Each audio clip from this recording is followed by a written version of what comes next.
ओम नमः शिवाय। जय माता पार्वती। स्वागत है आप सभी श्रोताओं का स्पिरिचुअल कथा 1111 चैनल पर। आज हम लेकर आए हैं श्रावण मास की पावन हरियाली तीज की व्रत कथा। एक ऐसी पवित्र कथा जो माता पार्वती और भगवान शिव के पुनर्मिलन की मधुर स्मृति दिलाती है। इस दिन सुहागन स्त्रियां अपने सौभाग्य की रक्षा हेतु व्रत करती हैं और कुंवारी कन्याएं अच्छे सुहाग के लिए व्रत रखती हैं और माता गौरी से अखंड सौभाग्य का वरदान मांगती हैं। आइए सुनते हैं यह शुभ और मंगलमय कथा जो आपके जीवन को हरियाली और सौभाग्य से भर देगी। हरियाली तीज व्रत कथा और महात्म्य। इसे सुनने से मिलता है सुख और सौभाग्य। हरियाली तीज व्रत कथा में बताया गया है कि इस व्रत को किस प्रकार देवी पार्वती ने किया था और इस व्रत को करने से क्या लाभ होता है। देवी पार्वती को हरियाली तीज व्रत से भगवान शिव किस प्रकार पति रूप में प्राप्त हुए। आइए जानते हैं हरियाली तीज व्रत की संपूर्ण कथा विस्तार पूर्वक। हरियाली तीज सावन के महीने में आने वाला त्यौहार है जो देवी पार्वती को समर्पित है। भविष्य पुराण के अनुसार तीज यानी तृतीया तिथि का व्रत और पूजन देवी पार्वती को प्रसन्न करने के लिए किया जाता है। पुराणों के अनुसार चंद्रमा की 27 पत्नी हैं। इनमें चंद्रमा रोहिणी को सबसे अधिक प्रेम करते हैं। पुराण के अनुसार रोहिणी ने तृतीया तिथि का व्रत किया था जिससे रोहिणी के प्रति चंद्रमा का प्रेम सबसे अधिक है। सावन के मास में जो कुंवारी कन्याएं और सुहागन स्त्री तृतीया तिथि को हरियाली तीज की कथा सुनती हैं और देवी पार्वती की भगवान शिव के साथ पूजा करती हैं उन्हें मन अनुकूल जीवन साथी की प्राप्ति होगी और सुहाग की उम्र भी इनकी लंबी होगी। इस संदर्भ में पुराण में कथा है कि देवी पार्वती और भगवान शिव ने हरियाली तीज को किस प्रकार कन्याओं के लिए विवाह और वैवाहिक जीवन में प्रेम और आनंद पाने का व्रत बनाया।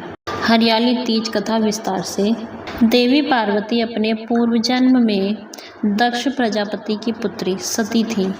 उस समय दक्ष प्रजापति के विरोध और इच्छा विरुद्ध जाकर देवी सती ने महादेव से विवाह किया था।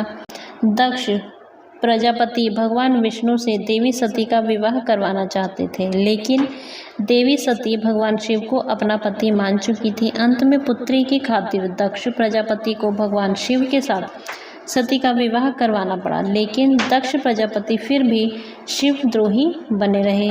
एक समय दक्ष प्रजापति ने भव्य यज्ञ का आयोजन किया जिसमें सभी देवी देवताओं, नाग, किन्नर, गंधर्व, ऋषियों को आमंत्रित किया। त्रिलोक में दक्ष प्रजापति के यज्ञ की चर्चा होने लगी। बात देवी सती के कानों में भी आई और वह दुखी हुई कि उनके पिता ने महादेव और उन्हें यज्ञ में शामिल होने के लिए आमंत्रित नहीं किया। इस बात से देवी सती को बहुत दुख हुआ और फिर भी बिना बुलाए पिता के यज्ञ में जाने की जिद करने लगी। महादेव ने देवी सती से कहा कि हे देवी, बिना बुलाए पिता के घर जाने से भी मान सम्मान की हानि होती है, इसीलिए मेरी बात मानो और तुम ना जाओ।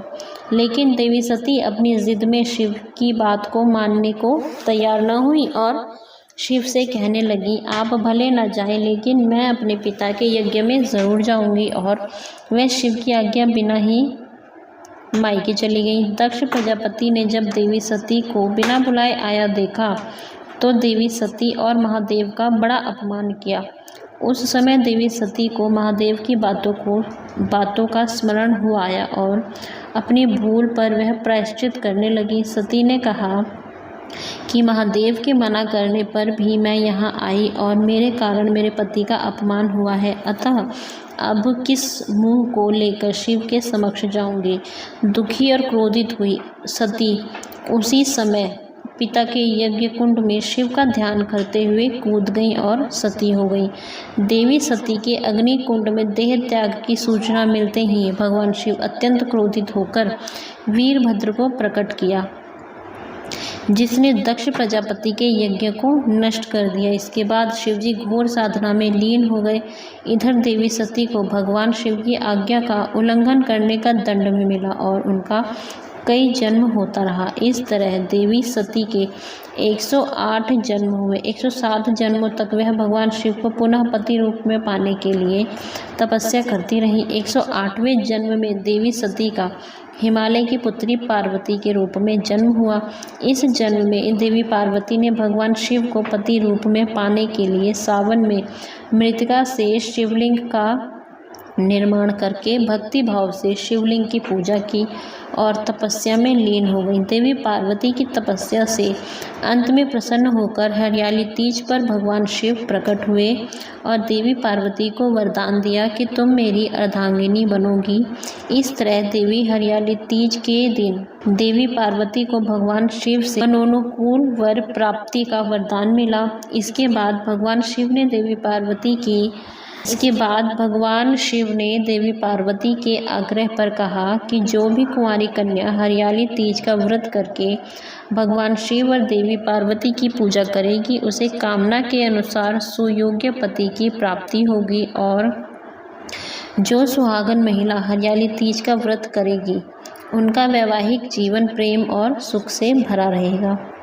अब आपने हरियाली तीज की यह पावन कथा सुनी। उम्मीद है आपको यह वीडियो पसंद आया होगा। इस पवित्र व्रत के माध्यम से माता पार्वती सभी व्रतधारी स्त्रियों को अखंड सौभाग्य और सुख समृद्धि का आशीर्वाद दें। ऐसे ही और भक्ति भाव से परिपूर्ण कथाएं सुनते रहने के लिए जुड़े रहिए स्पिरिचुअल कथा 1111 के साथ। वीडियो को लाइक करें, शेयर करें और सब्सक्राइब ज़रूर करें। मिलते हैं अगली वीडियो में।